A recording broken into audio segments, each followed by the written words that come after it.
తన్మయపరుస్తాము. గట్టిగా గట్టిగా ఇంతేనా? యేసయ్య తోడుగా ఉంటే ఇంత చిన్న కొడతారా? కొట్టు గట్టిగా, కొట్టు కొట్టు. యేసయ్య గట్టిగా గట్టిగా కొట్టాలి. హల్లెలూయా. రిబాలా రబా షకంద రబా షమరబా. అయితే మనుషులు దాడి చేస్తారు. మన ముందు ఒకటి ఉంటారు, మన వెనకాల ఒకటి ఉంటారు. మన ముందు తీయగా మాట్లాడచ్చు, మన ముందు ప్రేమగా మాట్లాడచ్చు, మన ముందు మంచిగా మాట్లాడుతున్నట్టు కనపడవచ్చు. కానీ మన వెనకాల విషపు ప్రయోగాలు చేయొచ్చు, మన వెనకాల మంత్ర ప్రయోగాలు చేయొచ్చు, మన వెనకాల కుట్రలు పన్నొచ్చు, మన వెనకాల మనల్ని కాలు పట్టుకొని గుంజి పడగొట్టాలని ప్రయత్నం చేయొచ్చు, మనల్ని మోసం చేయడానికి ప్రయత్నం చేయొచ్చు, మన ముందు మంచిగా నటించవచ్చు. అలాంటి పరిస్థితుల గుండా నువ్వు వెళ్తున్నావేమో. సాతానుడు నిన్ను, నీ కుటుంబాన్ని శోధిస్తున్నాడు కావచ్చు. అలాగే పరిస్థితులు కూడా తట్టుకోలేని పరిస్థితుల మధ్యలోనే ఉండొచ్చు. పరిస్థితులు, మనుషులు, సాతానుడు, పరిస్థితులు. చెప్పండి. ఒక్కోసారి ఈ మూడు జరుగుతూ ఉంటాయి దాడి. యెహోషాపాతు రాజు మీదికి 3 దేశాల సైన్యాలు ఒకేసారి దాడి చేసినాయి. ఆ 3 ఇవే: మనుషులు, సాతానుడు, నీ జీవితంలో ఉన్న పరిస్థితులు. అవి రోగం కావచ్చు, అప్పులు కావచ్చు, నిందలు కావచ్చు, అసమాధానం కావచ్చు, అశాంతి కావచ్చు, రకరకాల పరిస్థితులు కావచ్చు. నువ్వు నల్లగొట్టబడుతున్నావేమో, కానీ నువ్వు నాశనం కావు.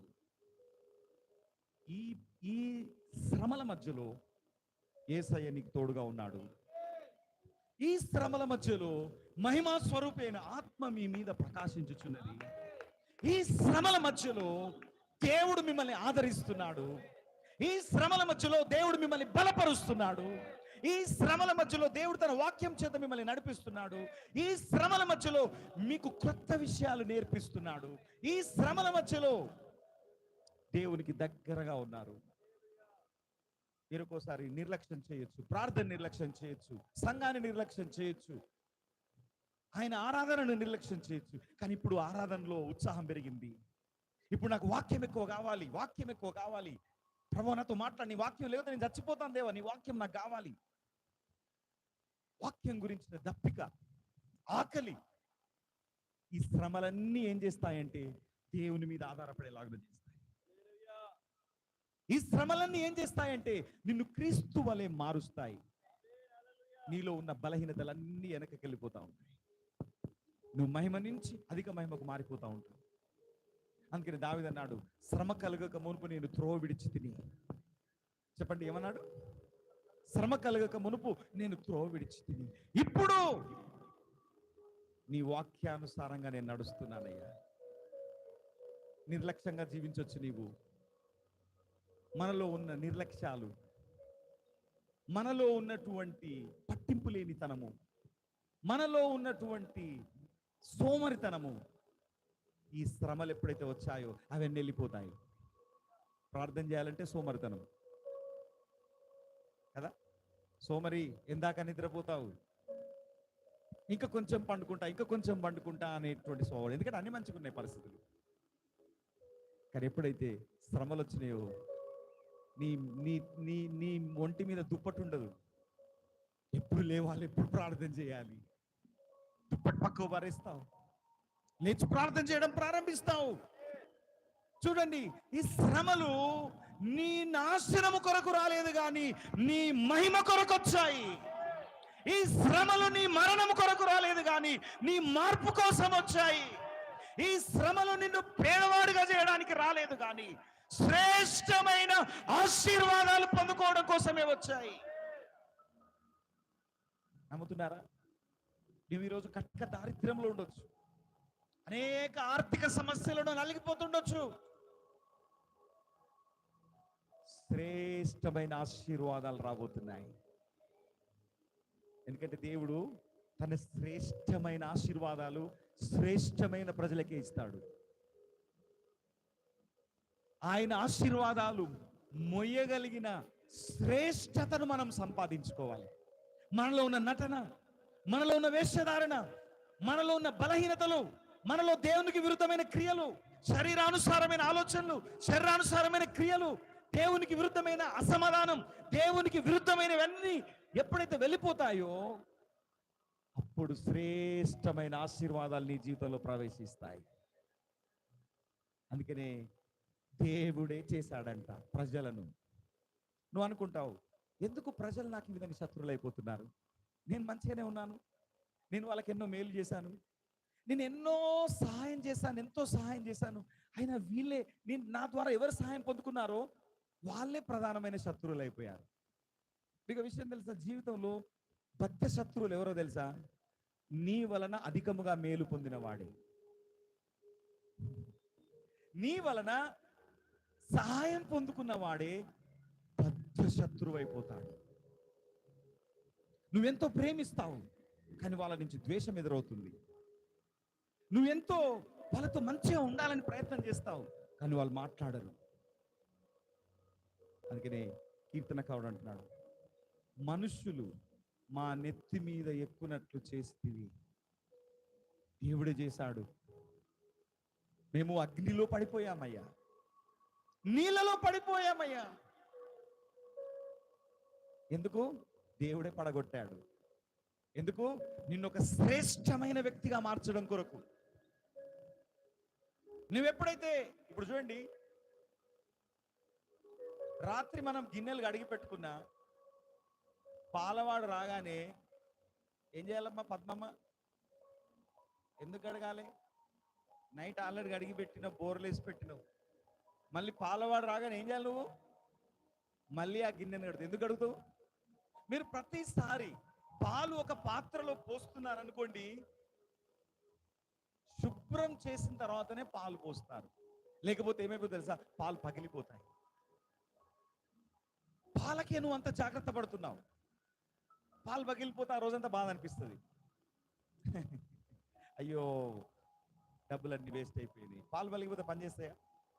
పారేయడం కోసమే పనిచేస్తాయి.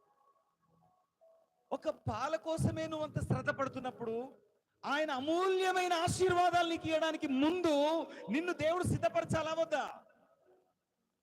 అవసరం లేదు దేవా. మీరు ఎంగిలిపల్లెంలో అన్నం తింటారు? అన్నం పెడితే ఎంగిలిపల్లెం మనం తిన్న పల్లెమే, ఎవరో తిన్నది వద్దు. నేనే పొద్దున్న తిన్నా, అక్కడనే ఉన్నది.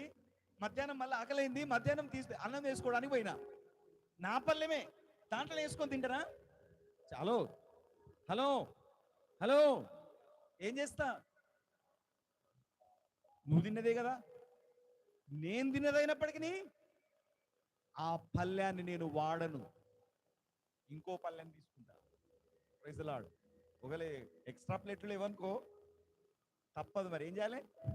ఏం చేయాలి? ఏం చేయాలమ్మా? కడగాలి శుభ్రంగా. దేవుడు నీకేదో ఇవ్వాలని ఆశపడుతున్నాడు, శ్రేష్టమైన బహుమానం ఇవ్వాలని ఆశపడుతున్నాడు, శ్రేష్టమైన ఆశీర్వాదాలు ఇవ్వాలని ఆశపడుతున్నాడు. ఆ శ్రేష్టమైన ఆశీర్వాదాలకు ముందు దేవుడు మనల్ని సిద్ధపరుస్తున్నాడు, దేవుడు మనల్ని పరిశుద్ధపరుస్తున్నాడు, దేవుడు తన సన్నిధిలోనికి నడిపించుకుంటున్నాడు. హల్లెలూయా.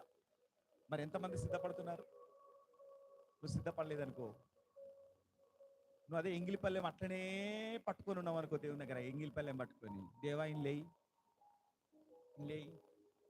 ముందు కడుక్కొని రాపో.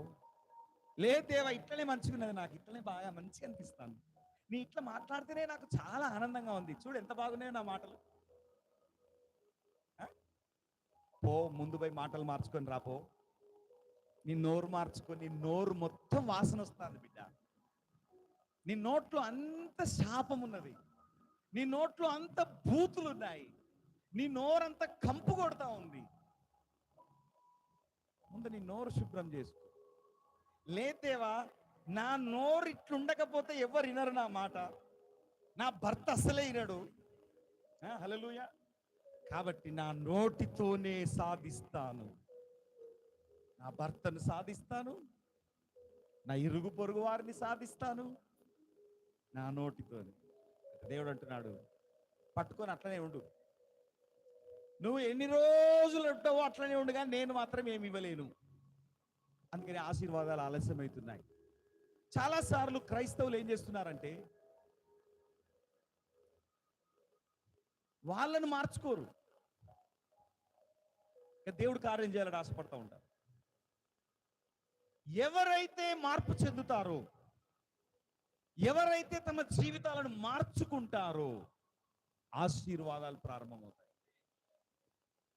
చెప్పండి, మీ రెండు చేతులు ఎత్తి చెప్పండి, యేసయ్యా నన్ను మీ రక్తంలో కడగండి, నా నోరును శుభ్రం చేయండి, నా మనస్సును శుభ్రం చేయండి, నా ఆలోచనలను శుభ్రం చేయండి, నా హృదయాంతరంగాన్ని శుభ్రం చేయండి, నా నడకను శుభ్రం చేయండి, నా ప్రవర్తనను శుభ్రం చేయండి. సిలువలో కార్చిన రక్తముతో నన్ను కడగండి, మీ ఆత్మతో నన్ను శుద్ధి చేయండి ప్రభువా. మీ శ్రేష్టమైన ఆశీర్వాదాలతో నన్ను నింపండి. హల్లెలూయా. అందరెడ్డి చేతులు తలలో చెప్దాం. హల్లెలూయా. ఇజ్రాయేలు ప్రజలకు దేవుడు పాలు తేనెలు ప్రవహించే దేశాన్ని, సమృద్ధి దేశాన్ని ఇవ్వాలని ఆశపడ్డాడు. అయితే వారి లోపల తిరుగుబాటు ఉంది, వారి లోపల లోబడని స్వభావం ఉంది, వారి లోపల మూర్ఖత్వం ఉన్నది, వారి లోపల సనిగే స్వభావం ఉన్నది, వారి లోపల గునిగే స్వభావం ఉన్నది. అందుకే దేవుడు ఏం చేశాడు తెలుసా? ముందే చూపెట్టిండు, ఇగో నీకు మీకు పాలు తేనెలు గల ప్రదేశాన్ని మీకు ఇస్తాను.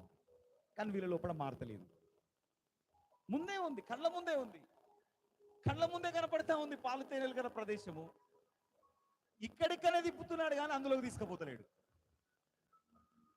ఈ పాలు తేనెలు గల ప్రదేశము, ఆ సమృద్ధి గల చోటులోనికి వెళ్ళాలంటే వీరు మారాలి.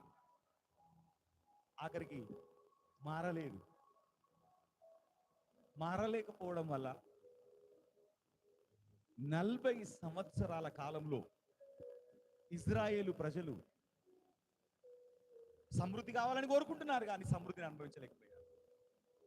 ఈ 40 సంవత్సరాల కాలంలో అక్కడక్కడే తిరిగి చచ్చిపోయారు కానీ ఆ శ్రేష్టమైన సమృద్ధిని పొందుకోలేదు. ఆ మొదటి తరం వారు ఎంత మూర్ఖులో చూడండి. ఆ మొదటి తరం వారు ఎంత తిరుగుబాటు చేసే వ్యక్తులో చూడండి. మొదటి తరం వారిలో నుంచి ఇద్దరే లోబడ్డారు.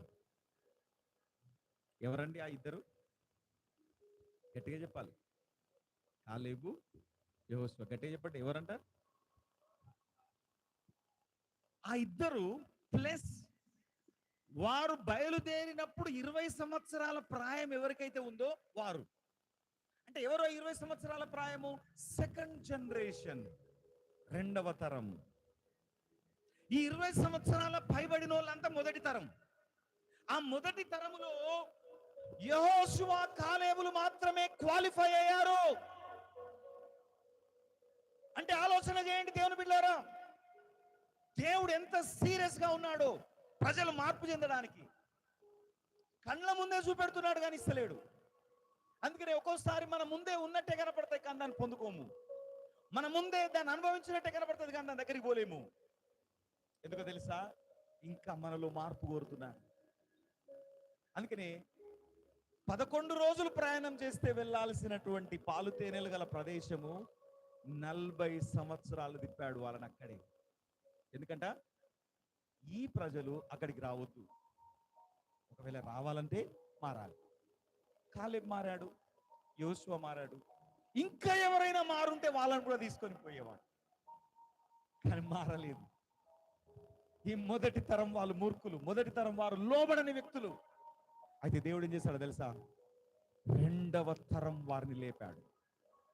ఎవరంటే ఈ రెండవ తరం వాళ్ళు? 20 సంవత్సరాల లోపు వాళ్ళంతా బయలుదేరినప్పుడు, ఐగుప్తు దేశం నుంచి బయలుదేరినప్పుడు 20 సంవత్సరాల ప్రాయము క్రింద ఉన్నటువంటి వారు, వీరులను దేవుడు లేపాడు. ఈ రెండవ తరం ఎలా ఉన్నారో తెలుసా? ఏం చెబితే అది చేయడానికి సిద్ధంగా ఉన్నారు. ఒకవేళ నీవు లోబడకపోతే, నీవు దేవుని వాక్యానికి నీ జీవితాన్ని సరి చేసుకోకపోతే నిన్ను దేవుడు పక్కకు పెట్టేస్తాడు. దేవుడు రెండవ తరాన్ని పైకి లేపుతాడు. దీన్ని జాషువా జనరేషన్ అంటారు. దీన్ని బైబిల్లో ఏమంటారు? జాషువా జనరేషన్. యెహోషువ జనం. మోసే ద్వారా విడిపించబడినటువంటి ఆ ప్రజలు కాలేబు యెహోషువాలు మాత్రమే యోగ్యులుగా ఉన్నారు. అంటే ఒక సేవకుడు అంటున్నాడు,